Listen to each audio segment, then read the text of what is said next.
Ok, d'accord. Bonjour à tous. Aujourd'hui, on va parler de négociations dans la guerre yéménite. A priori, c'est le sujet que vous avez choisi a priori pour qu'on discute dans ce cours-là. Je pense que vous avez pas mal d'informations concernant déjà le conflit yéménite, parce que vous l'avez déjà étudié le premier semestre, si j'ai bien l'information, n'est-ce pas? Oui, ok. D'accord. Alors, avant de commencer, moi, l'explication, j'aimerais bien savoir qu'est-ce que vous connaissez déjà sur ce conflit-là. Tenant compte que dans ce cours, qu'est-ce qu'on va aborder essentiellement quand on va parler du conflit yéménite? On va parler un peu précisément des négociations multilatérales. Là, c'est un sujet où c'est le Conseil de sécurité qui intervient en quelque sorte pour encadrer les négociations diplomatiques au sein du Yémen. On a un problème déjà à faire les acteurs internes déjà, à leur rendre capables de négocier. Donc, on a un conflit interne, le Conseil de sécurité et euh, les négociations sont entamées d'abord au niveau interne et ensuite on essaie de faire des négociations internationales au niveau diplomatique entre d'un côté les Yémen, de l'autre côté l'Arabie Saoudite. Mais d'abord, on a un problème au niveau interne et donc on est incapable déjà d'avoir une cohésion interne au sein de l'État. Donc on va parler a priori d'un exemple d'une négociation multilatérale, le rôle du Conseil de sécurité dans les négociations diplomatiques et ce sera le cas d'étude du conflit yéménite. Qu'est-ce que vous savez à propos du conflit yéménite?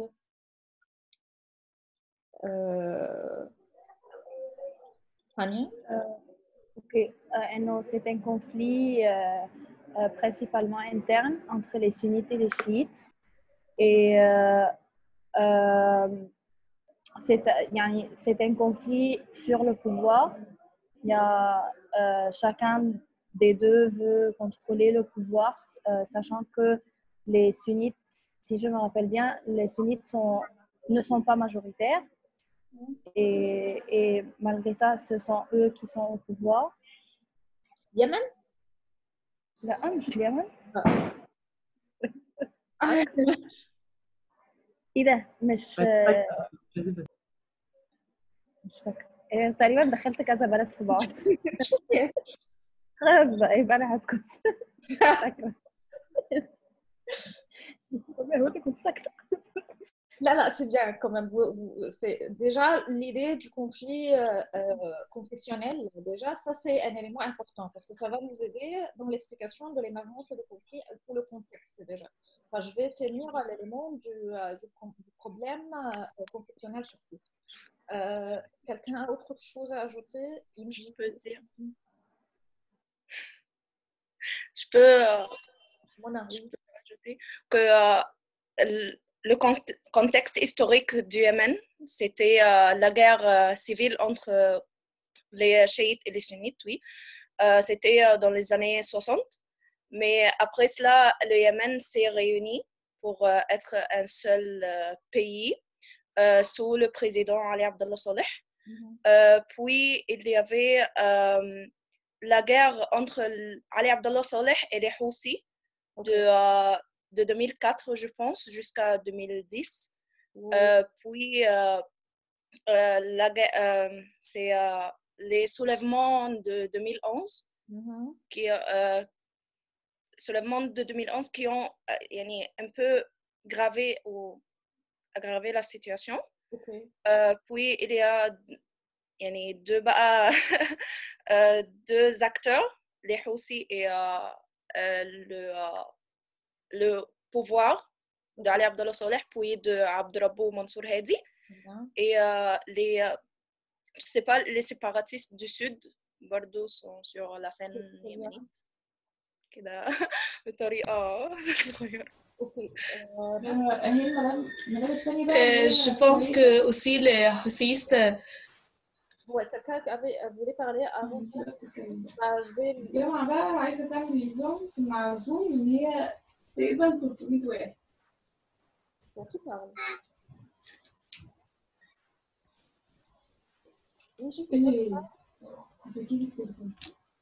Ok, Malak, vous pouvez dire. Je pense que les houthistes, durant la présidence du président Hadi, les houthistes ont continué à diffuser le Coran dans le pays. Ils s'emparent dans toutes les villes. Il a essayé même de tuer le président Hadi. Ensuite, le Hadi il a réfugié à l'Arabie Saoudite. Et l'Arabie Saoudite a donc la première fois décidé qu'elle interviennent sur le territoire yéménite. Et je pense le mars 2015, elle a lancé la tempête, l'opération de la tempête décisif avec 9 pays arabes. Et ceci a été aussi soutenu par les États-Unis. Ok. Ce que vous avez déjà dit, c'est très intéressant, mais il y a quelques éléments qui manquent et quelques éléments un peu qui sont confondus. Donc, on va essayer juste de clarifier tout avant d'aborder les éléments de la négociation diplomatique dans le contexte de la guerre yéménite. Premièrement, la question du conflit sunnite-chiite n'a pas marqué vraiment l'esprit du Yémen ou de la société yéménite dans les années 60 même. C'est-à-dire que c'est la première fois qu'on entend parler de vraiment cette division sunnite-chiite, c'est très récemment, c'est quelque chose de très récent. A priori, avec 2011, on voit ces termes-là mobilisés d'une manière très excessive. Et on a entendu parler de ça un peu durant la guerre de Saad. Mais seulement les chiites ont été considérés comme les houthistes. Les autres n'ont été pas considérés comme chiites. La population yéménite est divisée entre zaïdites et sunnites chafiites. Les zaïdites, a priori, c'est une branche du chiisme. Et ils ont été au pouvoir jusqu'aux années 60, ça c'est vrai, c'était le régime des imamats zaïdites, c'était un régime donc chiite zaïdite. 62, c'était la révolution yéménite. Et avec la révolution yéménite, ce n'est pas une révolution sunnite chiite, parce qu'a priori, il y avait des chiites qui sont là, présents, et qui ont révolté contre le régime des imamats eux-mêmes. Pourquoi ils ont révolté contre ce régime-là? A priori, parce qu'ils ont considéré que le régime des imamats s'éloigne de plus en plus de ses buts, c'est-à-dire que dans le régime des imamats, normalement, c'est la personne qui va détenir le pouvoir, c'est la personne le plus savant, normalement. Ce n'est pas un système héréditaire, ok? Ce n'est pas une monarchie héréditaire. Alors que dans la fin du règne du régime des imamats, nous avons eu des chefs ou des leaders politiques qui sont en train de transformer déjà cet régime en un régime héréditaire, ok? Et ça a hérité même les zaïdites chiites, parce qu'ils ont considéré que là, les gens qui sont au pouvoir, ils sont en train de rendre le régime zaïdite comme étant un régime héréditaire. Et on s'éloigne des principes du zaïdisme, ok? Avec la révolution, ce qui a eu lieu, c'était que le régime lui-même a commencé de se révolter contre les zaïdites, même qui ont soutenu la révolution. Parce qu'ils ont, et ça c'est surtout avec le régime de Ali Abdallah Saleh, ils ont essayé de redéfinir le zaïdisme. C'est-à-dire qu'ils ont essayé de donner une définition, une version sunnite du zaïdisme. Ça s'appelle, selon les théoriciens et les auteurs, la sunnisation du zaïdisme. On est en train de faire une approche zaïdite plus proche du sunnisme. Et a priori, on a créé des institutions salafistes. Et ils ont été financés par l'Arabie saoudite même, dans ce contexte-là. Donc, on essaye de définir le zaïdisme, de définir une nouvelle version du zaïdisme qui se rapproche du sunnisme, voire même du wahhabisme. Okay? Et dans les années 2000, Hassan al-Houssi, le chef du mouvement houthiste que vous avez déjà dit, c'était son nom, il a créé ce mouvement-là en 2001. C'était la première fois qu'on voit la répétition de leur slogan. Et 2004 jusqu'à 2010, c'était la guerre de Saada, c'est la guerre du régime Ali Abdallah Saleh contre le mouvement houthiste. Et le mouvement houthiste s'était installé, basé à Saada. Saada, c'est un gouvernorat au nord du Yémen. Et donc, a priori, le conflit était entre le régime d'Ali Abdallah Saleh d'un côté et les houthistes qui sont déjà dans l'extrême nord à Saada. Okay. Dans ce contexte-là, on a vu un peu le régime yéménite qui est en train de mobiliser le discours confessionnel pour dire que ces houthistes sont des chiites financés par l'Iran, soutenus par l'Iran. Ils veulent restaurer le régime des imamats zaïdites. Okay.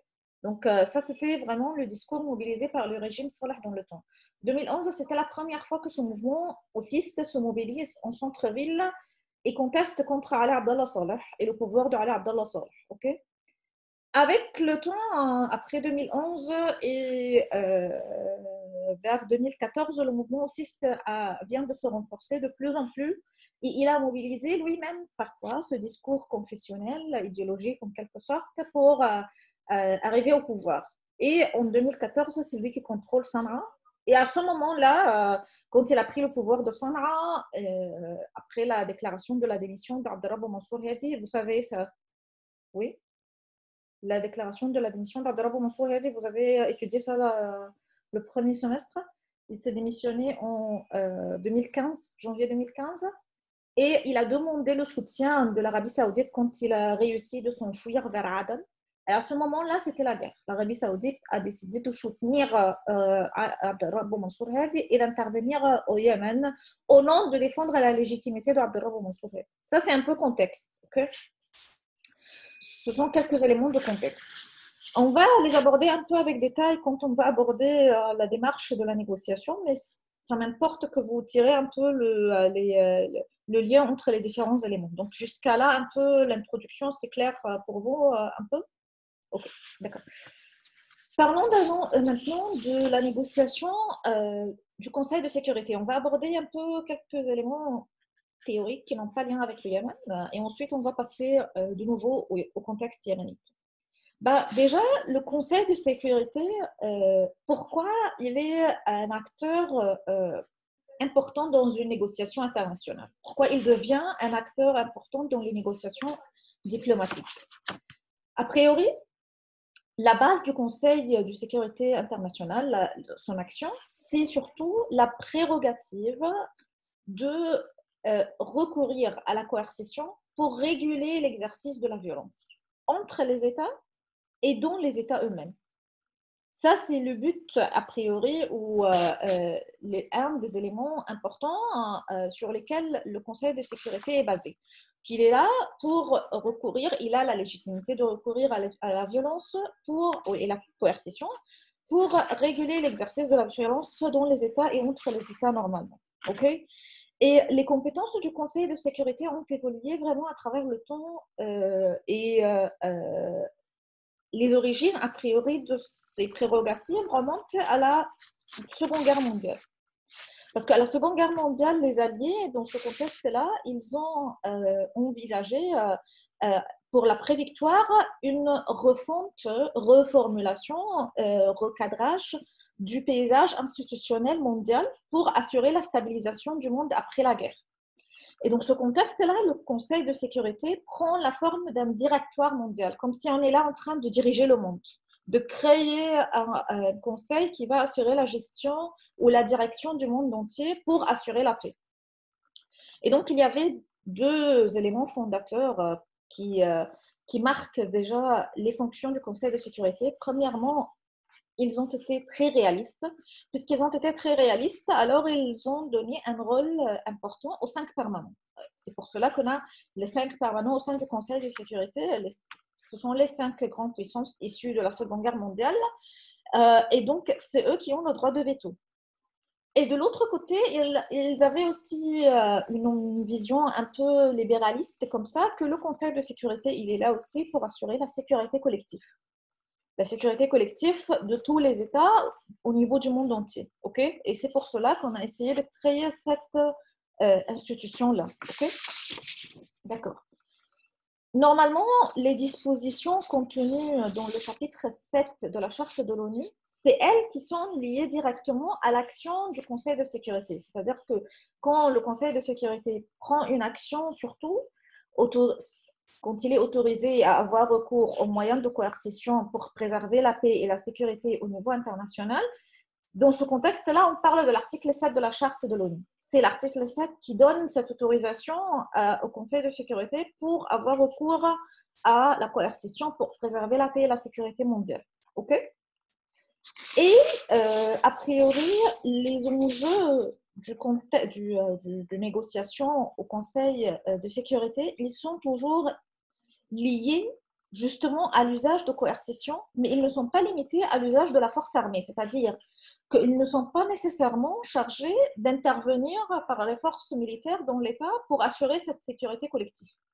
Alors, qu'est-ce que le Conseil de sécurité peut faire s'il n'est pas toujours obligé à avoir recours à la force armée?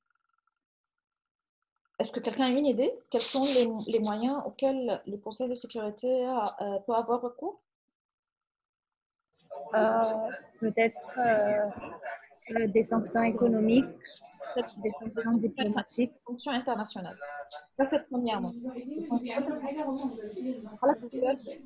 Je pense qu'elle peut jouer le rôle d'une mission entre les différentes parties qui sont inclus dans le conflit. Elle essaye de trouver, de jouer le rôle du médiateur entre eux pour essayer de arriver à un accord final.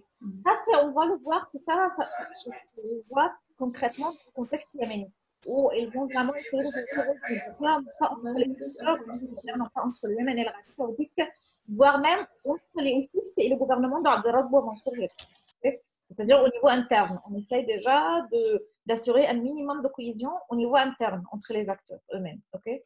Mais voyons premièrement ce que Rania vient de le dire, les prérogatives de sanctions internationales. Le Conseil de sécurité a cette prérogative-là, a priori, d'assurer des sanctions internationales et, pour le dire, ça a commencé quand? Dans les années 90, a priori.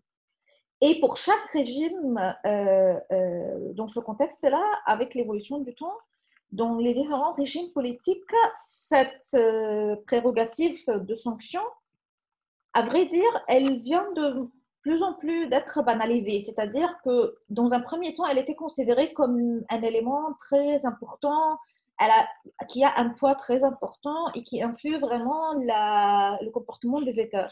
Mais au fur et à mesure, avec de l'évolution historique, cette prérogative des sanctions internationales est devenue quelque chose d'ordinaire. Je pense que vous entendez pas mal ces sanctions économiques ou internationales utilisées par le Conseil de sécurité.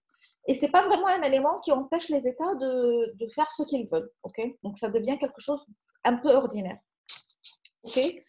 Normalement, le Conseil de sécurité, il a toujours des comités d'ad hoc. Comités d'ad hoc, c'est-à-dire des comités qui sont chargés de travailler sur les questions qui vont surgir de nouveau, c'est-à-dire le conflit yéménite, par exemple. Ça, c'est une question qui a commencé en 2015, et donc le Conseil de sécurité va créer un comité d'ad hoc qui se charge du conflit yéménite, par exemple. Okay? Donc, il a cette capacité de créer des comités ad hoc qui va suivre les questions qui émergent dans le temps. La présidence de ce comité d'ad hoc, normalement, elle est accordée pour un an renouvelable à un diplomate. Souvent, c'est un ambassadeur, celui qui va assurer la présidence de ce comité d'ad hoc. Et cet ambassadeur-là, a priori, il va siéger au conseil et il est, la plupart du temps, ou disons toujours, c'est quelqu'un ressortissant d'un État qui n'est pas membre permanent. Donc, l'ambassadeur qui va assurer déjà la direction de ce comité d'ad hoc pour un an renouvelable, il sera un ambassadeur ressortissant d'un État membre non permanent. Okay? Donc, ce n'est pas parmi les 5 États membres permanents. Okay? Et à ce titre, lui, il a cette mission-là à titre personnel, c'est-à-dire qu'il ne peut pas confier ses pouvoirs à un adjoint. Il ne peut pas être substitué par quelqu'un d'autre. Ce n'est pas comme la mission diplomatique que nous avons abordée déjà, si vous en souvenez. Nous avons dit, si l'ambassadeur n'est pas là, il peut être substitué par quelqu'un d'autre. Là, quand on parle de ce comité d'ad hoc présidé par un ambassadeur d'un État non permanent, c'est lui, à titre personnel, qui assure cette fonction. Il ne peut pas être substitué par quelqu'un d'autre. Et ce diplomate reçoit les instructions de qui? Du Conseil de sécurité. Et normalement, il doit suivre les règles au sein du Conseil de sécurité. Okay? Donc, même s'il est issu d'un État membre non permanent, mais il est dans ce contexte-là, il dépend et il reçoit les instructions du Conseil de sécurité, non pas de son État. Vous voyez là? OK? Vous voyez la différence? Oui. D'accord. OK. D'accord. Ça, c'est donc la première prérogative, outre que l'usage de la force armée, c'est les sanctions. Un moyen mobilisé par le Conseil de sécurité, sanctions internationales. Deuxièmement, c'est le recours à la justice pénale internationale. Ça veut dire quoi le recours à la justice pénale internationale? Ça veut dire, a priori, que le Conseil de sécurité, il a aussi, à partir des années 90 environ, il a la capacité de recourir à la justice pénale internationale. Et depuis 2002, précisément, le Conseil de sécurité dispose le droit de saisir la nouvelle Cour pénale internationale pour assurer cette mission. OK? C'est-à-dire pour se charger déjà de dire son avis ou de mettre fin à un conflit ou à une question qui concerne le Conseil de sécurité lui-même. OK? C'est clair là? Quelqu'un a une question jusqu'à là? Non. Je n'ai pas très bien compris. Depuis 2002, c'est quoi Depuis 2002, avec la création la Cour pénale internationale, et, à cette date, à La Haye, ils ont accordé, le Conseil de sécurité, il a accordé à la Cour pénale internationale le droit de discuter en quelque sorte ou de donner son avis ou de régler tout ce qu'il y a au crime international. Okay? Donc, le Conseil de sécurité peut transférer une question qui a lien précisément à un crime international à la Cour pénale internationale et c'est lui qui se charge de cette question-là. Okay?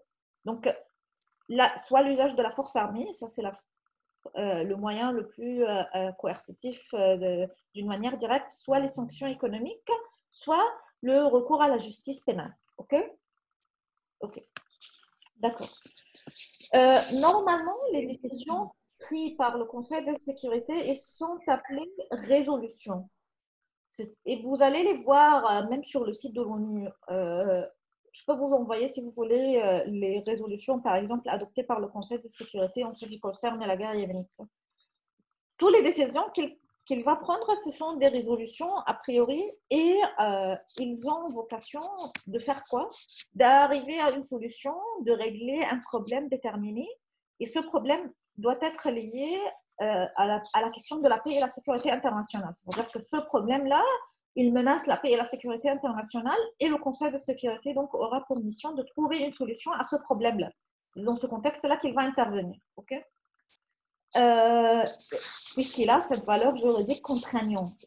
Comme nous l'avons déjà dit, selon l'article 7, il a cette autorité de coercition. Okay? D'accord. On va voir maintenant les types de résolutions qui peuvent être adoptées par le Conseil de sécurité. Nous avons dit que les décisions prises par le Conseil de sécurité sont appelées résolutions. Mais est-ce que toutes les résolutions du Conseil de sécurité ont le même effet? Ça, c'est une question. Non. Non. Et donc, il y a des résolutions qui obligatoires. Si ces résolutions sont adoptées, sont obligatoires pour tous les pays. Mais il y a d'autres qui sont plutôt ça c'est très bien. C'est-à-dire a priori recommandation. Ça c'est le premier type. Le premier type, ou disons avant le premier type, on va parler des recommandations, pas de problème. Recommandation, le Conseil de sécurité, dans ce contexte-là, il va soumettre une question ne nécessitant pas action particulière des organes de l'ONU. C'est-à-dire qu'il donne juste sa recommandation. Et il ne voit pas que vraiment l'ONU ait besoin de prendre action face à ce problème-là. OK? Il recommande juste que l'État fait X ou Y. Il donne quelques recommandations, mais il ne voit pas que c'est nécessaire vraiment de mettre en œuvre une action particulière par les organes de l'ONU. OK? Ça, c'est les recommandations. Avant les recommandations, il y a quelque chose qui s'appelle les assentiments. Ça veut dire quoi, les assentiments? Ça concerne surtout la question quand on a une admission d'un nouveau membre aux Nations Unies. Quand un nouveau membre veut adhérer aux Nations Unies, là, il va proposer sa demande et le Conseil de sécurité, il donne son assentiment. Ok? Donc, ça, c'est premier type et ça concerne seulement cette question-là de proposition d'admission. Deuxièmement, la recommandation, ce que nous avons déjà dit. Vous avez une question, Rania? Vous avez une question? Ouais, ça s'appelle assentiment. Assentiment. A-S-S-E-N-T-I-M-E-N-T. Deuxièmement, recommandation. Troisième type, c'est les injonctions. Injonction, ça veut dire quoi? Les injonctions, on a deux sous-types. Injonction primaire et injonction secondaire. Ça veut dire quoi? Les injonctions primaires, c'est une question nouvelle. Nous avons une question nouvelle dans ce contexte-là. Et elle est soumise au Conseil de sécurité. Et là, donc, le Conseil de sécurité, il se charge de définir, de fixer un protocole impératif de résolution avec une date d'exécution définie. C'est-à-dire qu'il y a un problème ou une question qui va émerger. Elle n'existe pas avant. C'est la première fois qu'on la voit, cette question-là. Et cette nouvelle question, puisqu'elle est là, elle est soumise au Conseil de sécurité, donc elle menace la paix et la sécurité internationale pour qu'elle soit soumise au Conseil de sécurité. Elle est soumise au Conseil de sécurité et lui, il se charge de fixer un protocole impératif de résolution. C'est lui qui va créer et de fixer ce protocole qui n'existe pas avant, puisque la question n'était pas là avant, avec une date limite d'exécution. C'est-à-dire qu'il faut fixer le protocole et dire que ça, c'est la date d'exécuter ce protocole. À partir de cette date, on doit mettre en place ce protocole. Ok? Ça, c'est l'injonction primaire. L'injonction secondaire, c'est d'ordre divers selon la résolution antérieure. C'est-à-dire que nous avons déjà une résolution antérieure qui a parlé de cette question-là. Et dans l'injonction secondaire, on se réfère a priori à ce qui a eu lieu avant. On se réfère à une résolution antérieure pour voir qu'est-ce qui a eu lieu dans l'entretemps. C'est-à-dire, nous avons, par exemple, adopté une résolution il y a 2 mois, par exemple.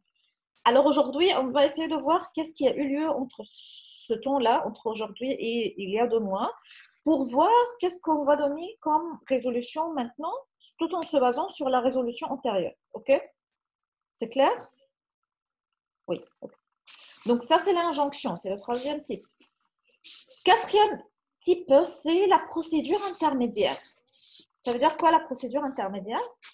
C'est une recommandation ou injonction, mais d'ordre procédure, c'est-à-dire qu'on va mettre en place une procédure bien définie. On va fixer des moyens précis, des modalités précises de contrôle de la situation, par exemple. OK? C'est quelque chose qui a un ordre de procédure. On va fixer des moyens et des modalités précis a priori pour contrôler la situation. OK? Que ce soit une procédure intermédiaire, recommandation ou bien injonction. OK? Vous voyez? Qui a une question là? هي اسمها procédure ايه؟ Intermédiaire. OK. Quatrième et dernier type de résolution, c'est la décision d'action. Ça veut dire quoi la décision d'action? Le plus souvent, quand on parle de décision d'action, c'est-à-dire que le Conseil de sécurité va envoyer des forces sous mandat dans l'autre terrain. OK? Ça, c'est la décision d'action. Donc, ce sont 4 types de résolutions mobilisées normalement par le Conseil de sécurité. OK? Et a priori, avec le temps moderne, il y a pas mal de conflits locaux, bien sûr, et internationaux. Et donc, le rôle du Conseil de sécurité devient de plus en plus important pour réguler ces conflits, non pas seulement internationaux, mais aussi même parfois locaux. OK? Et si la négociation, normalement, c'est une procédure de décision complexe, comme nous l'avons déjà vu, dans lesquelles, normalement, les protagonistes, ils sont là pour trouver un accord au lieu de s'agir d'une manière unilatérale. Comme même dans n'importe quelle négociation, et ça, ce qui va nous mener à expliquer le contexte de la guerre yéménite, pour n'importe quelle négociation, il y a des éléments ou des phénomènes qui vont influencer largement la négociation, qui peuvent même bloquer la négociation, surtout les phénomènes culturels. Tout ce qui a lien avec la culture, l'identité, c'est quelque chose de crucial pour n'importe quelle négociation. Ok? C'est-à-dire que tous les phénomènes qui ont lien avec l'identité collective ou individuelle, ça pose problème quand on parle de la négociation. Ça peut entraver cette idée d'avoir recours à une solution intermédiaire, équilibrée, et ainsi de suite. Ok? La culture, normalement, influence d'une manière très considérable le processus de négociation diplomatique. Et c'est ça ce qu'on va voir quand on va parler du contexte yéménite. OK. Normalement, pourquoi elle influe très largement comme ça la négociation? Parce que, a priori, premièrement, les différentes cultures impactent le comportement du négociateur. C'est-à-dire que l'identité du négociateur, si c'est ça le thème, ou l'élément qui façonne la négociation, qui oriente la négociation, c'est lui qui va déterminer le comportement du négociateur. Vous vous rappelez quand on a parlé des modes interactifs de la négociation la dernière fois? Le mode d'interaction mobilisé par le négociateur dépend largement du poids de cette identité culturelle. Est-ce qu'elle est présente vraiment ou non?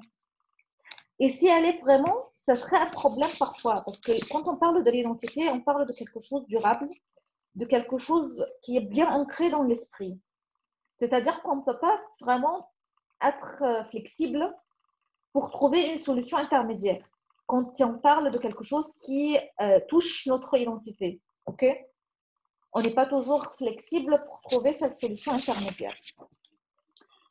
Et donc, dans ce contexte-là, nous allons parler de la guerre yéménite. Avant de parler de la guerre, il faut comprendre que normalement, le rôle saoudien dans la guerre yéménite est très récent. Je ne vais pas parler de la guerre de Saada et monter dans l'histoire parce que dans la guerre de Saada, l'Arabie saoudite a été intervenue militairement sur le territoire yéménite. C'était pour la première fois où l'Arabie saoudite intervient sur le sol yéménite à travers des frappes aériennes. C'était dans la guerre de Saada en 2006. Mais ça, on le laisse de côté. C'est juste comme ça, entre parenthèses. Mais dans le contexte actuel, c'est-à-dire après 2011, l'Arabie saoudite est intervenue à travers l'initiative du Conseil de coopération du Golfe. Je ne sais pas si vous avez parlé de ça ou non. Vous connaissez l'initiative du Conseil de coopération du Golfe au Yémen? Oui. OK. C'est quoi, Inji? Vous pouvez nous rappeler? Micro.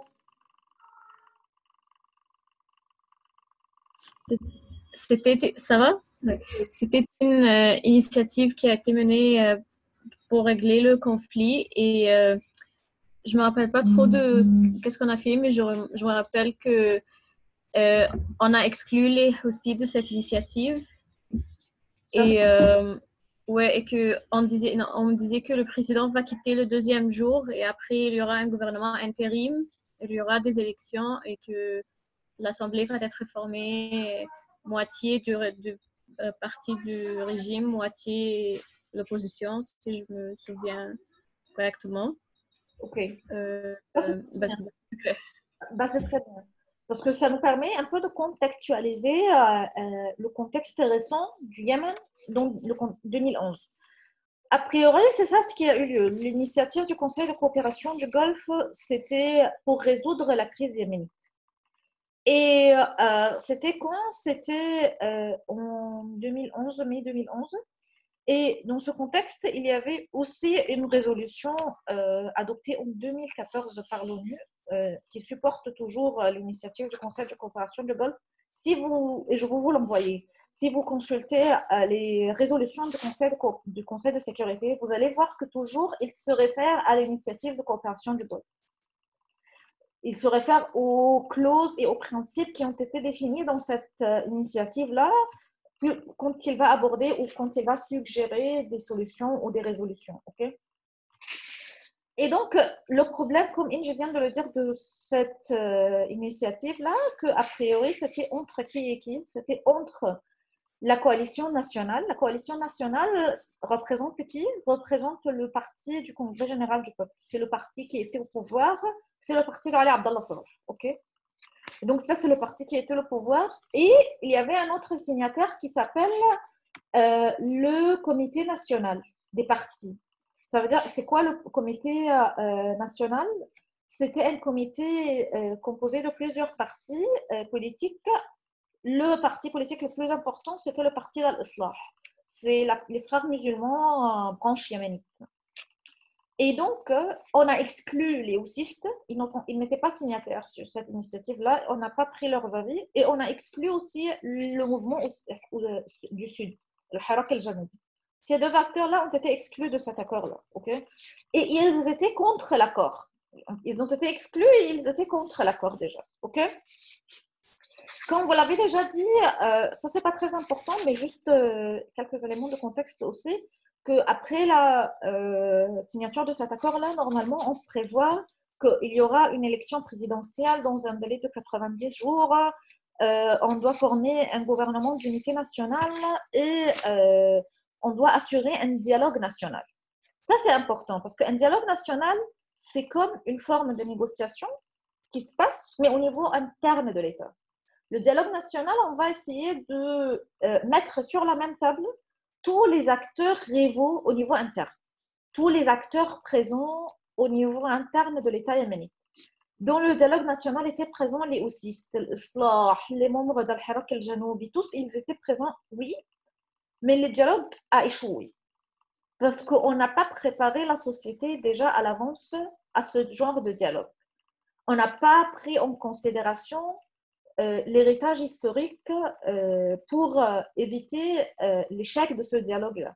Alors, quand on a resté sur la table, qu'est-ce qu'on a fait? Chaque acteur a été là pour défendre son point de vue, pour défendre seulement sa cause. C'est-à-dire, les houssistes, ils parlent de la guerre de Saada, à quel point ils étaient vulnérables durant cette guerre-là, à quel point ils étaient discriminés sous le régime de Ali Abdallah Saleh. Donc, chaque acteur, ils essaient en quelque sorte de montrer à quel point il a été discriminé sous le régime de Ali Abdallah Saleh. Point final. Okay? Et on n'est pas là vraiment en train de trouver une solution à nos différends. Okay? C'est clair jusqu'à là? Pour les autres, Camilla, Farah, Ahmad, Justina, Verina, Rama, Amy, est-ce que vous fermez la vidéo? C'est clair? Non, pas de souci, mais est-ce que c'est clair? Vous êtes là, vous suivez? Est-ce que vous avez une question? Merci. Oui, tamam. Ok, tamam. Ok, d'accord. Normalement, la guerre yéménite a eu en 2015, comme vous le savez, et a priori, c'était dans le contexte où le mouvement houssiste a réussi de prendre le contrôle de Sanaa, comme vous l'avez déjà dit, je pense, au début. C'est en 2014 que, déjà à partir de 2014, début 2014, le mouvement houssiste a commencé d'assurer une expansion territoriale. C'est-à-dire que son bastion, c'est Saada, au nord du Yémen, il a commencé de contrôler d'autres gouvernorats. Amran, premièrement, c'était un gouvernorat du nord, à côté de Saada. Ensuite, il a pris le contrôle de Sanaa elle-même. Et ensuite, la majorité des gouvernorats du nord du Yémen ont été sous le contrôle houssiste. Okay? Mais Sanaa, ça a été pris en septembre 2014, la capitale. Okay? Et normalement, avec la guerre de 2015, comme vous l'avez déjà dit, l'Arabie Saoudite a décidé d'entrer pour aider Abdrabou Mansour Hadi une fois qu'il a déclaré sa démission en janvier 2015 et il a réussi d'échapper vers Aden. La guerre a été déclarée par l'Arabie Saoudite et une coalition de 10 pays. Pas 9, parce que quelqu'un a dit 9 au début, c'était 10 pays, y compris 5 États membres de coopération du Golfe. Vous savez, les États membres de coopération du Golfe sont combien d'États? Ce sont 6 États. Donc, 5 États du Conseil de coopération du Golfe ont été là, dans cette guerre-là, à l'exception de qui? À l'exception d'Oman. Oman. Elle n'a pas pris parti dans cette guerre-là. L'opération militaire a été lancée, comme vous l'avez déjà dit, c'était la conquête décisive. Et ce qui nous intéresse ici, avant d'aborder la négociation diplomatique, c'est de voir comment le lien entre la dimension identitaire, culturelle, existe d'une manière très excessive dans cette guerre-là. Le lien entre la culture, le conflit, ce qui va influencer la négociation elle-même. OK? D'accord. Déjà, la guerre yéménite, dès la prise en contrôle de Saada et dès l'intervention de l'Arabie saoudite au Yémen, normalement, l'Arabie saoudite a essayé dès les premiers jours de confessionnaliser la guerre. Ça a été un outil mobilisé par l'Arabie saoudite elle-même. Comment elle a essayé de confessionnaliser la guerre? Elle a essayé de montrer, a priori, que c'est une guerre confessionnelle, c'est une guerre contre les chiites. Ça, c'était le discours saoudien. Même dans les tracts largués par les avions saoudiens, vous savez, les avions aériens, durant la guerre, ils ont laissé ou largué des tracts. Tracts, c'est-à-dire, vous savez qu'est-ce que ça veut dire, tract? اللي هي ورق كده صغير بيبقى فيه زي مش بيانات بس بيسموها ايه زي فلايرز منشورات ايوه فلايرز منشورات larguées par les avions saoudiens dans ce contexte-là et qu'est-ce que disent ces tracts largués essentiellement? Ils confirment cette lecture confessionnelle. Par exemple, et là je vais vous citer ce que les tracts disent. Par exemple, mon frère, le citoyen yéménite, ne soyez pas dupés par les slogans du groupe houthiste. Le but de la force de la coalition est de soutenir le peuple yéménite contre l'expansion perse. Nous sommes là pour toi et ainsi de suite. On essaie de dire en quelque sorte, à travers ces tracts-là, que les houthistes ne sont pas même des yéménites. Ce sont des Perses sur le territoire yéménite. L'Arabie saoudite a essayé de redéfinir même qu'est-ce que ça veut dire l'identité yéménite. Et ils ont essayé de montrer que le yéménite, ce n'est pas un houthiste. Le houthiste, c'est quelqu'un qui vient supporté par l'Iran et donc c'est comme si un Perse sur le territoire yéménite. Okay? Donc ils ont même essayé de redéfinir, redessiner les contours de l'identité yéménite au niveau national.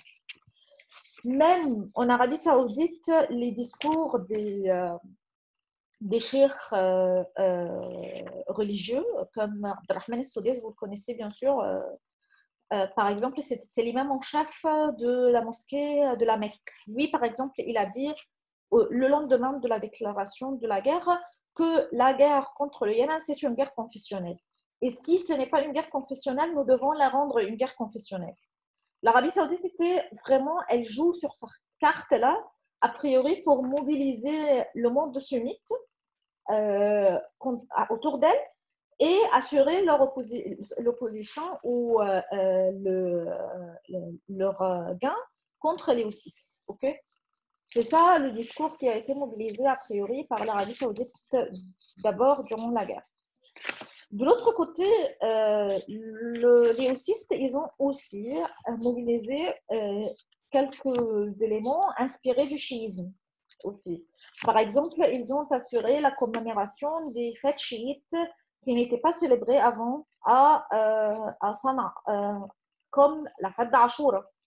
Par exemple, il n'est pas célébré à Sanaa normalement avant. Il vient d'être célébré à Sanaa, sur le territoire. Vous avez une question, Myriam? C'est clair? C'est clair? Ok. D'accord. Et donc, ils ont commencé à célébrer ces commémorations un peu purement chiites pour la première fois à Sanaa. Ils ont essayé de mobiliser ces moments forts, en quelque sorte, de la communauté chiite pour assurer l'esprit de résistance. Parce que, comme vous le savez, Ashura, c'est la date de la mort de l'imam al-Hussein. Et normalement, c'est un acte fondateur pour les chiites qui incarne l'esprit de résistance. La résistance contre tout oppresseur. Et ils ont même essayé d'adopter quelques mots qui fait ce lien entre identité chiite l'invasion saoudienne. Par exemple, ils vont dire que l'Arabie saoudite, ce sont les forces d'Al-Yazidiyya. Al-Yazidiyya, c'est le nom donné dans le temps du l'imam Hussein. Vous savez, Yazid, c'est lui qui a tué l'imam Hussein dans le temps. Et donc, le fait de dire que l'Arabie saoudite, c'est les forces de Al-Yazidiyya, c'est comme s'ils soutiennent Yazid qui a tué l'imam Hussein. Et donc, on essaye toujours de mobiliser l'esprit de résistance au niveau interne contre l'oppression ou l'agression saoudienne, mais dans un esprit qui mobilise l'identité confessionnelle. Ok? C'est clair jusqu'à là? Oui. Camilla, Mona, c'est clair? J'ai une question. Oui. N'est-ce pas في حاجة بس مش فاهماها dans le contexte historique, le fait de dire que l'Arabie saoudite soutient le Yazid, n'est-ce pas déjà les chiites, ce sont eux qui ont tué Hussein et c'est pour ça qu'on pratique toujours le jour اللي هو بيضربوا فيه نفسهم والحاجات دي. Ok, a priori, non, les chiites, c'est pas eux qui ont tué Hussein, c'est Yazid. Yazid, c'était le fils de Muawiyah. Bah, ça, c'est une petite parenthèse qui n'a pas lien avec le cours. Une petite parenthèse que historiquement, Muawiyah, c'était le khalifa, ou pas le khalifa, c'était le dirigeant dans ce temps-là, disons. Et normalement, il a voulu accorder le pouvoir à son fils Yazid. Donc, il voulait désigner son fils comme étant son successeur. Et l'imam al-Hussein était dans ce temps-là, et donc on a demandé de l'imam al-Hussein d'approuver ça, de donner le bay'a au Yazid. Et l'imam al-Hussein a refusé. Non pas parce qu'il veut le pouvoir a priori, mais parce qu'il refuse que le pouvoir sera d'une manière héréditaire, et donc il a refusé de donner al-bay'a à Yazid. Ok? Et il y avait certains alliés autour de l'imam al-Hussein qui voyaient que lui, il était digne d'être le successeur plus que Yazid. Ok? Il y avait d'autres gens qui soutiennent Al-Hussein. Mais ce qui a eu lieu, et c'est pour cela les chiites font ces frappes-là durant Ashura, qu'ils n'ont pas soutenu Al-Hussein. Non pas ils ont lui tué, mais ils n'ont pas soutenu Al-Hussein. Ils ont laissé Al-Hussein seul, en quelque sorte. Il a été tué entre ses amis, avec sa famille, et on n'a pas supporté vraiment, au sens fidèle, l'imam Al-Hussein. C'est pour cela que les chiites considèrent qu'ils ont quand même laissé leur guide ou leur chef au moment de difficulté. Donc, ce n'est pas eux qui ont tué l'imam Al-Hussein, mais en quelque sorte, puisqu'ils n'ont pas soutenu Hussein, alors ils considèrent qu'ils ont commis un faute. Ok? Ok. Bah donc, l'essentiel ici, c'est juste de dire que le registre confessionnel était un élément fondamental dès le déclenchement de la guerre au Yémen. Puisque le registre confessionnel, la mobilisation de l'identité, de ces éléments identitaires, confessionnels est là, alors la négociation, c'est très difficile d'être entamée dans ce contexte-là. C'est très difficile de trouver une solution équilibrée, de trouver une solution intermédiaire entre les acteurs, parce que c'est quelque chose qui touche pour chaque acteur son identité a priori. Même si elle n'est pas une question d'identité, c'est une question politique. C'est une affaire purement politique, ce n'est pas quelque chose d'identitaire, mais le fait de tourner, de rendre le politique identitaire, ça fait que toute négociation ou toute solution possible peut être difficilement acquise, ok? Parce qu'on a rendre le politique identitaire, ok? D'accord, ok. Dans ce contexte de la guerre, qu'est-ce que l'ONU, et ça c'est notre sujet a priori, a fait? L'ONU a essayé donc de faire des pourparlers qui ont commencé en 2016. Et les premiers pourparlers, c'était les pourparlers de Koweït. Vous savez, le Koweït, dans le contexte du Conseil de coopération du Golfe, c'est un État qui est considéré comme étant, pas modéré, mais c'est un État qui qui peut jouer un rôle de médiation, en quelque sorte. Déjà, dans les États du Golfe, les États qui ont joué un rôle de médiation, surtout dans les conflits, même de la guerre de Saada, par exemple, nous avons le Qatar. Elle a joué un rôle de médiateur avant, dans la guerre de Saada. Ok? Et dans la guerre de 2015, le Koweït a essayé de jouer ce rôle-là. c'est un État qui peut arriver à un consensus quand même, ok?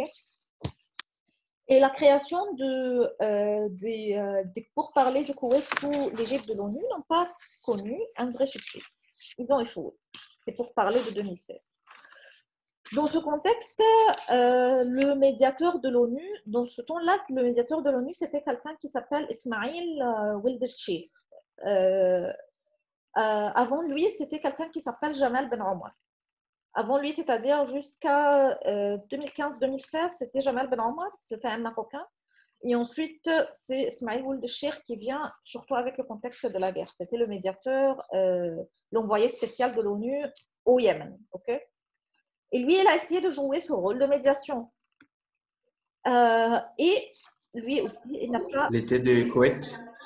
Il était de quel pays? Ismail Wild Sheikh, je ne me rappelle plus, je vais vérifier.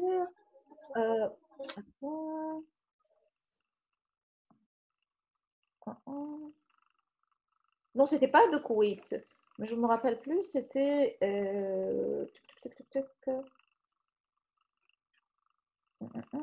Mauritanie.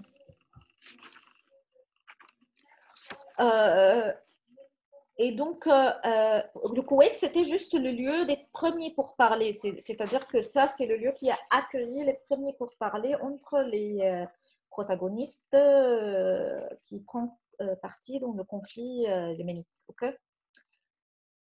D'accord. Et a priori, quand on a parlé des pourparlers de 2016 au Koweït, normalement, on a essayé d'aborder quel sujet? Elle n'a pas connu un succès, mais quels ont été déjà les sujets traités dans ces pourparlers-là? 5 sujets essentiellement. Premièrement, le retrait des milices et des groupes armés.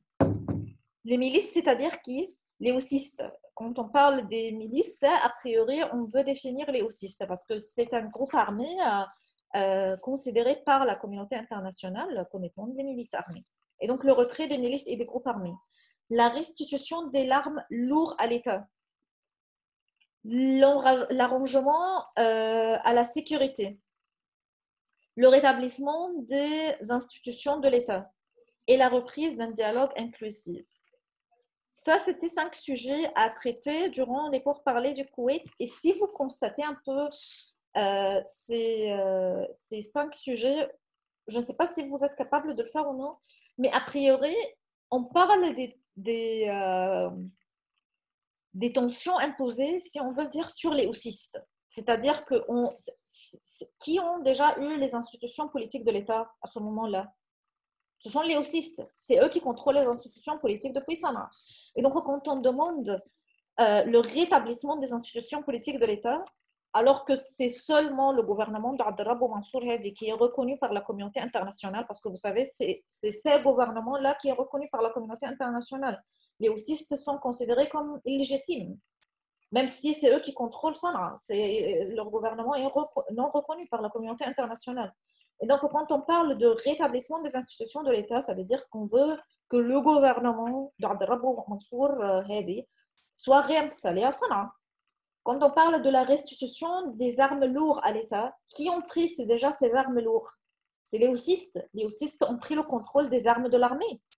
Donc, on leur demande de restituer les armes de nouveau à l'État. Quand on parle aussi de le retrait des milices, des groupes armés, on parle de qui? On parle toujours des houthistes. Donc, a priori, c'est pour parler, ils ont essayé d'imposer, si on veut dire, un peu plus de tension sur le mouvement houthiste. On n'est pas vraiment en train de chercher une solution équilibrée au sens strict du terme. Vous voyez? Si vous en souvenez, les modes d'interaction que nous avons déjà traités la dernière fois. Et si on essaye d'imposer un mode d'interaction a priori, comme par exemple le passage en force. Vous en souvenez la dernière fois? Donc là, l'acteur qui se considère comme étant le plus puissant, il essaye d'imposer ses conditions sur l'autre, okay, à travers ces sujets-là. Bah, évidemment, c'est pour parler, comme nous l'avons déjà dit, ont échoué. Ok. Ensuite, qu'est-ce que a eu lieu? Ensuite, nous avons les pourparlers les plus récents et les plus intéressants ce sont des pourparlers de 2018 à Stockholm, décembre 2018. Ce sont quoi les pourparlers de décembre de 2018? Là, je vais vous poser une question. D'après ce contexte un peu que nous avons déjà abordé, est-ce que vous considérez que les pourparlers au Yémen doivent être premièrement des pourparlers, est-ce que c'est suffisant en quelque sorte d'entamer des pourparlers ou des négociations entre le Yémen et l'Arabie Saoudite, ou c'est nécessaire d'entamer des négociations inter-yéménites entre les acteurs de la société yéménite?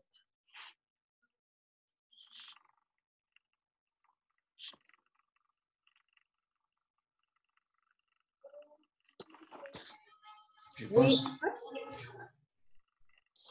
pense que c'est meilleur de créer des relations entre l'Arabie Saoudite et le Yémen, car déjà depuis très longtemps, l'Arabie Saoudite a fait des interactions sur le terrain yéménite. Il y avait le contrôle sur le régime de Ali Abdallah Saleh, on peut dire.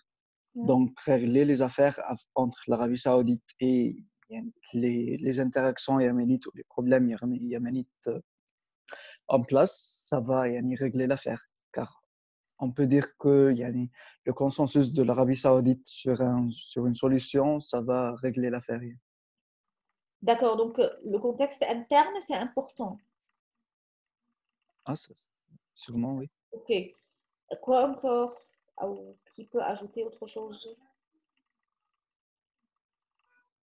Amy ou Rana?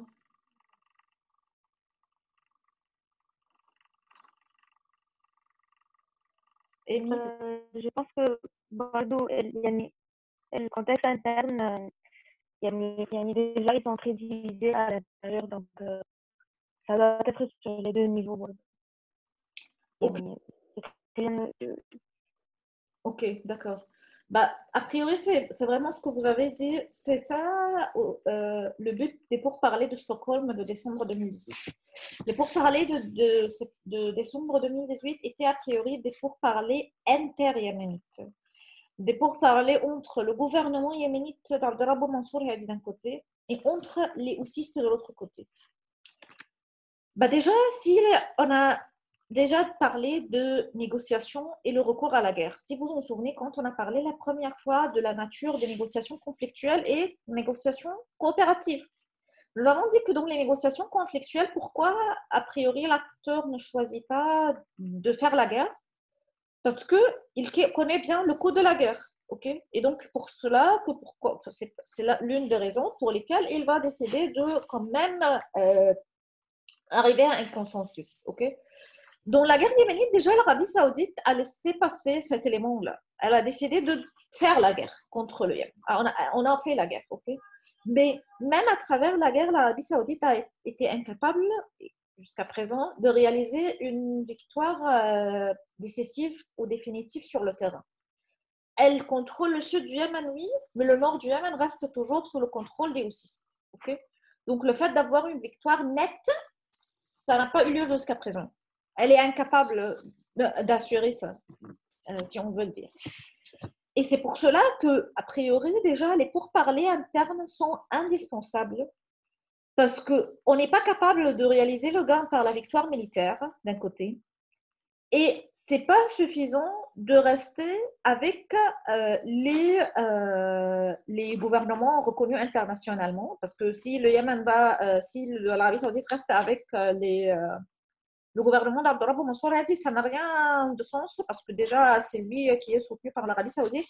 Si elle reste à côté du Abdelrabou Mansour, si elle reste à côté des houssistes, ça a eu lieu, mais ça a échoué. Comme les pourparlers du Koweït, par exemple, que là, on a l'Arabie Saoudite et les houssistes, les deux ensemble, et quand même, ça n'a pas donné une solution.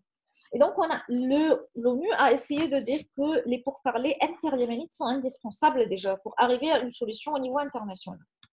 Et c'est dans ce contexte qu'on a essayé de faire cette rencontre-là entre les houssistes d'un côté et le gouvernement de l'autre côté. Pourquoi? Pour restaurer la confiance entre ces deux acteurs au niveau interne déjà, avant de parler de négociations au niveau international. Okay? Et donc, les négociations de Stockholm, où on a essayé de restaurer cette confiance, on a dit quoi, par exemple? On a parlé de l'évacuation des blessés, des blessés.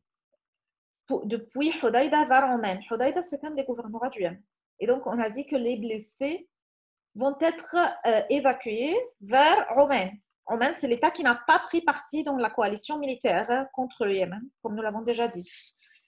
On a dit qu'on va essayer d'assurer l'engagement à libérer près de 3000 prisonniers dans les deux camps adverses, c'est-à-dire les prisonniers houssistes qui sont entre les mains du gouvernement du Abderrabou Mansour Hadi ou les prisonniers yéménites ou même saoudiens qui sont entre les mains des houssistes. Okay? On a dit aussi qu'on va essayer d'assurer une garantie de sécurité pour la délégation aussi. Parce que la délégation aussi, quand elle a été à Oman, quand il y avait eu des pourparlers à Oman en 2018, nous ne l'avons pas cité parce qu'elle a échoué aussi, mais il y avait eu des pourparlers au niveau international, négociations toujours internationales soutenues par l'ONU en 2018 à Oman. Quand la délégation aussi était là-bas, qu'est-ce qui a eu lieu? Ils ont été retenus à Oman pour 3 mois. Cela renforce la méfiance entre les parties. C'est-à-dire que si je suis un acteur qui fait partie de la délégation aussi, c'est pourquoi je vais participer à une négociation internationale. Si j'ai le risque d'être retenu là-bas. Et donc, ça, c'était un autre élément, qu'on ait besoin de garantir la sécurité de la délégation houssiste. Si les houssistes vont envoyer une délégation dans une négociation internationale, on doit garantir leur sécurité, en quelque sorte. Et on doit leur donc accorder un passage sauf de Sanaa vers Stockholm. Ça veut dire qu'ils vont avoir un passage sécurisé depuis Sanaa vers Stockholm et de Stockholm à Sanaa. On va assurer leur sécurité, aller-retour, ok? Et on va assurer qu'ils pourraient ensuite revenir à Sanaa, comme nous l'avons déjà dit. Et donc, tout le but de ces pourparlers internes, c'était vraiment de restaurer la confiance entre les acteurs. Parce qu'a priori, c'était impossible de trouver une solution au niveau international si déjà la méfiance, c'est elle qui règne au niveau interne, au sein de la société. Vous voyez le lien un peu? Oui? Quelqu'un a une question? Non? Ahmad, vous avez une question? Non? Non? Non. Non, pas de question. D'accord. Ok. Dans ce contexte, les négociations ont eu lieu à Stockholm, a priori. Et dans ce contexte aussi, l'accord de Stockholm a été signé le 13 décembre 2018. L'accord a été signé par le gouvernement yéménite et par les houssistes, les deux parties, les deux protagonistes qui ont pris part dans ces négociations-là. Et quel était le résultat de cet accord-là? Ils ont déclaré, ou ils ont prévu, disons pas déclaré, ils ont prévu un cessez-le-feu immédiat dans les ports de Hodeïda. Vous savez, le port de Hodeïda, c'est un lieu stratégique pour tous les acteurs dans le conflit. Okay? Tous les acteurs, c'est-à-dire pour les houssistes, pour le gouvernement yéménite, pour l'Arabie saoudite surtout. C'est un port stratégique pour le Yémen. Et donc, ils ont décidé de cesser, ou de prévoir un cessement de feu immédiat dans les ports de Hodeïda. Ils ont aussi prévu un redéploiement de l'échange de prisonniers, comme nous l'avons déjà dit. Ça, c'était important pour restaurer la confiance. Et ils ont assuré qu'ils doivent arriver à une formation d'un comité conjoint auquel va participer la société civile et les Nations Unies. Surtout à Taiz. Taiz, c'est un gouvernorat yéménite aussi qui a des spécificités un peu, c'est-à-dire que c'est un gouvernorat au nord du Yémen, mais quand même, c'est pas vraiment un gouvernorat qui répond aux critères du nord du Yémen. C'est-à-dire que quand même, la majorité de la population de Taiz est bien éduquée. C'est vraiment là, ce gouvernorat-là, Taiz marque un peu la frontière entre le sud et le nord, un peu. Okay. C'est sous le contrôle des houssistes, mais c'est pas vraiment, c'est pas facile de contrôler Taiz comme c'est facile pour eux de contrôler les autres gouvernorats du Nord. Okay. Le texte de l'accord de Stockholm a été approuvé en quelque sorte sous la pression internationale, parce que c'était a priori sous l'égide de l'ONU, comme nous l'avons déjà dit. Alors, pourquoi déjà cet accord-là de Stockholm a passé? Pourquoi on a eu la possibilité d'avoir un accord entre les acteurs interyéménites à ce moment-là? Pourquoi on a échoué avant? Pourquoi à ce moment, a priori, la pression internationale a réussi, même si c'est une réussite partielle momentanée. Mais même cette réussite partielle momentanée, pourquoi a eu lieu? A priori, la première raison, c'est le poids de la crise humanitaire. La crise humanitaire au Yémen, avec les proportions catastrophiques et les pourcentages des morts, la famine, les gens qui tombent malades, ça devient de plus en plus catastrophique à ce moment-là. Et donc, et c'est surtout publié dans les médias internationaux. Et donc, on a commencé de voir la nécessité, en quelque sorte, de trouver une solution, même si c'est une solution momentanée. Deuxièmement, c'est dans le contexte international un peu, qu'est-ce qui a eu lieu en 2018, qui a lien un peu avec l'Arabie Saoudite. Quelque chose qui oblige, disons, entre guillemets, l'Arabie Saoudite quand même à respecter qu'un accord passe, que les houthistes et le gouvernement yéménite restent ensemble et essaient de trouver un accord et que cet accord donne quand même quelques bénéfices aux houthistes. La sécurité de leur, ou la garantie de sécurité de leur délégation, les prisonniers, les détenus, ainsi de suite. Pourquoi, à ce moment-là, l'Arabie Saoudite n'a pas essayé de faire pression pour annuler ou pour bloquer cet accord-là? Oui, Ahmed? Je ne suis pas sûr, mais peut-être c'est l'assassinat de Jamal Khashoggi à Istanbul. C'est ça. Donc, l'Arabie Saoudite a été déjà sous la pression internationale des droits de l'homme et d'autres. Donc, c'était un cas pour essayer de diminuer la pression internationale. Ça, c'est ça exactement la deuxième raison. Ok. A priori, dans ce contexte, comme vous l'avez déjà dit, l'Arabie Saoudite était sous pression internationale après l'assassinat du journaliste saoudien Jamal Khashoggi. Et donc, les preuves accumulées mettant en évidence l'implication directe de l'Arabie Saoudite d'une manière ou d'autre a laissé en quelque sorte l'Arabie Saoudite obligée de faire passer un accord de négociation, de faire passer un accord sous l'égide de l'ONU, pour trouver une solution dans le contexte yéménite. C'est-à-dire que le Yémen, elle n'était pas prioritaire pour elle à ce moment, autant que la préservation déjà de son image internationale. Donc, le fait de réaliser une réussite directe, une victoire nette au Yémen, ce n'est pas ça ce qui hérite l'Arabie Saoudite à ce moment-là. Ça reste une question importante, oui, mais ce n'est pas ça la question principale à ce moment. Elle avait une autre question qui lui importe plus, c'est surtout de préserver son image internationale après cette affaire-là. Et donc, dans ce contexte, l'Arabie Saoudite a accepté de laisser passer un tel accord et de trouver une solution.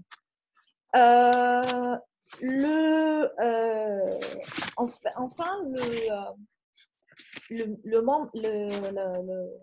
Conseil de sécurité à la fin a assuré le projet de résolution après et à la fin le projet a été repoussé en quelque sorte parce que quand même il y a des membres de la coalition militaire qui sont résistés contre certains éléments dans cet accord-là. Surtout comme le Koweït, par exemple, dans ce contexte-là, qui était membre non permanent au sein du Conseil de sécurité.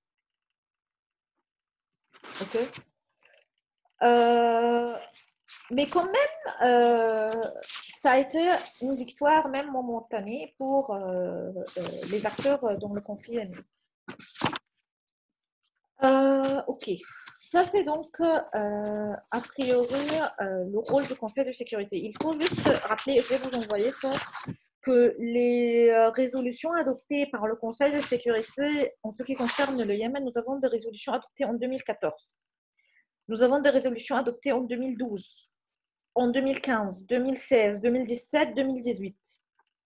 Et ce sont tous des résolutions concernant le Yémen. Résolution 2011 en 2014, 2051 en 2012, 2140 en 2014.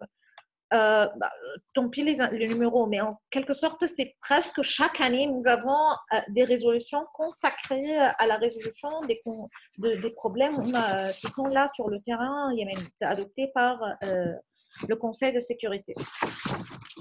Dans ce contexte, l'envoyé spécial des Nations Unies, après Ismail Ould Cheikh, l'envoyé spécial de l'ONU au Yémen, ça s'appelle Martin Griffiths. Ça, c'est l'envoyé spécial actuel au Yémen.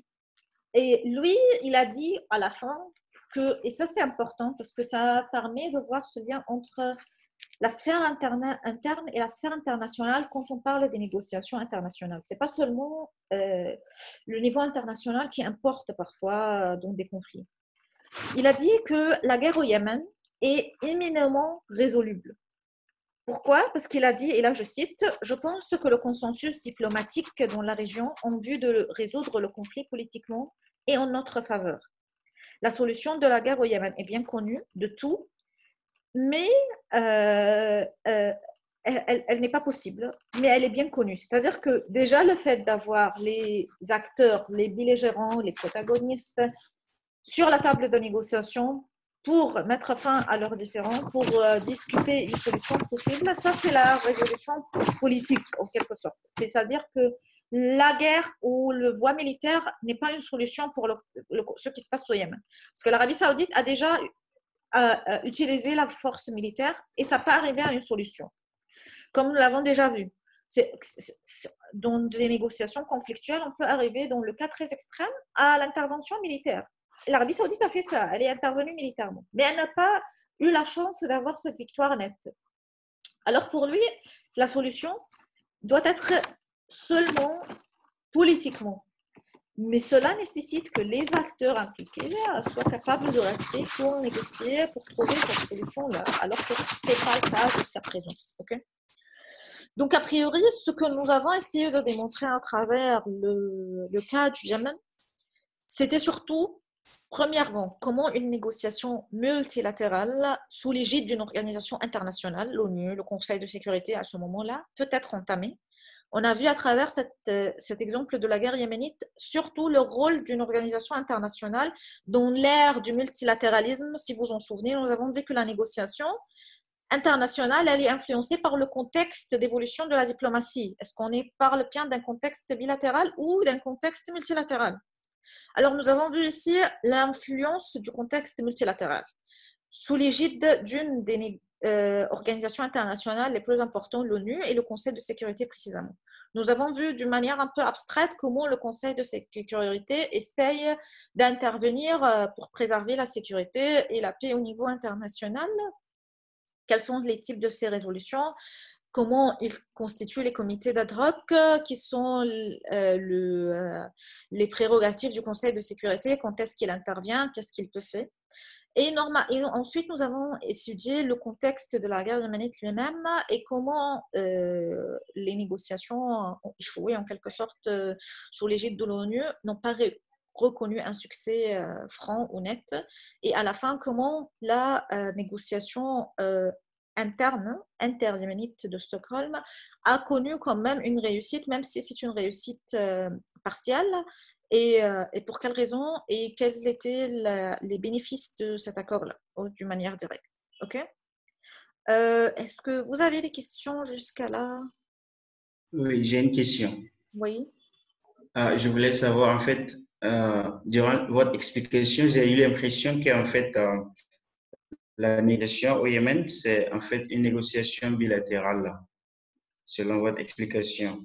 C'est bilatéral ou bien c'est multilatéral? Si c'est multilatéral, est-ce que vous pouvez expliquer ça mieux? Ok, quand on parle de multilatéralisme, on parle à du rôle des organisations internationales. Nous avons déjà démontré dans le Oui. cours, si vous vous en souvenez. Et donc, dans le contexte du conflit yéménite, a priori, vous pouvez parler du militarisme si vous parlez du côté yéménite d'un côté et côté saoudien de l'autre côté. Ce sont les deux acteurs.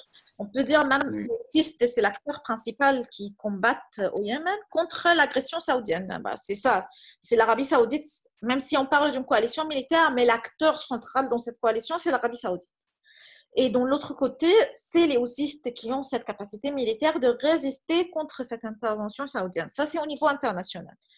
Mais aussi au niveau international, quand on parle de négociations précisément, les négociations dans le contexte de la guerre yéménite ont été toujours sous l'égide de l'ONU.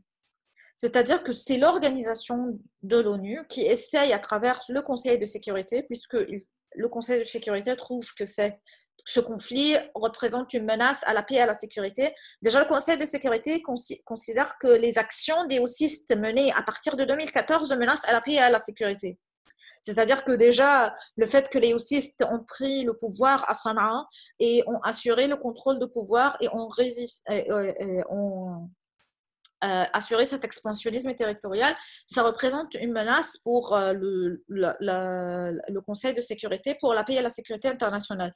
Et quand je vais vous envoyer les résolutions, vous allez voir ça.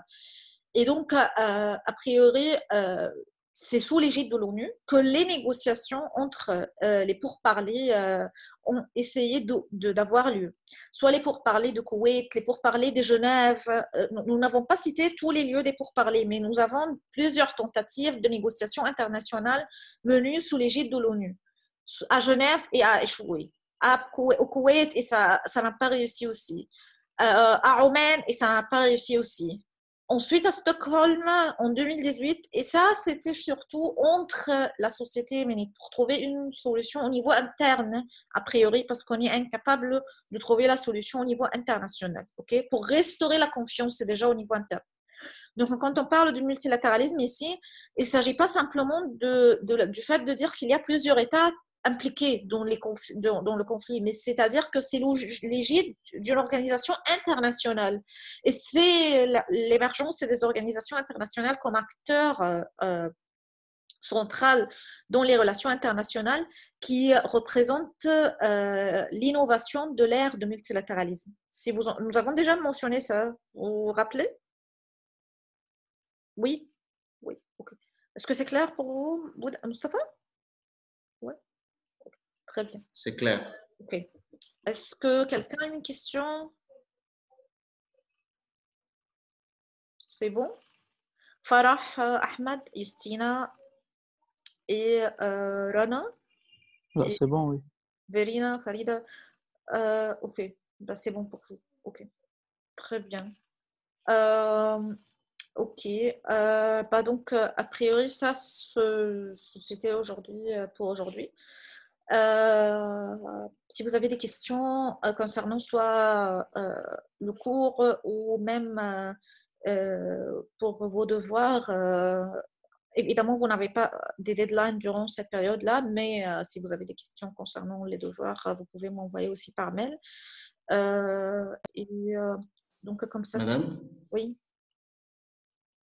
Oui. Oui, en fait, j'avais une question. Oui, je veux savoir, est-ce que dans les devoirs individuels, on peut parler des deux types de diplomatie, tels que la diplomatie religieuse et la diplomatie militaire, en les comparant? Vous parlez d'un État précis, n'est-ce pas? Oui, d'un État précis. Et je parle de deux types de diplomatie dans cet État, en comparant en fait Oui, ces deux pas types tout de de suite, mais diplomatie. à la limite, vous devez justifier la comparaison. C'est-à-dire pourquoi vous allez comparer entre ces deux thèmes. C'est-à-dire qu'il y a des éléments Ok, qui justifient une comparaison. Ce n'est pas une comparaison arbitraire. Votre question, votre problématique est centrée, articulée autour de cet aspect je dois comparatif. justifier. Pas de souci. Oui, Ok. Donc, ça c'est bon pour aujourd'hui. pas de problème, merci. Et lundi. Merci. C'est à 1h30 aussi le cours qu'aujourd'hui. Ok. D'accord, merci. Ok, à la prochaine. Au revoir.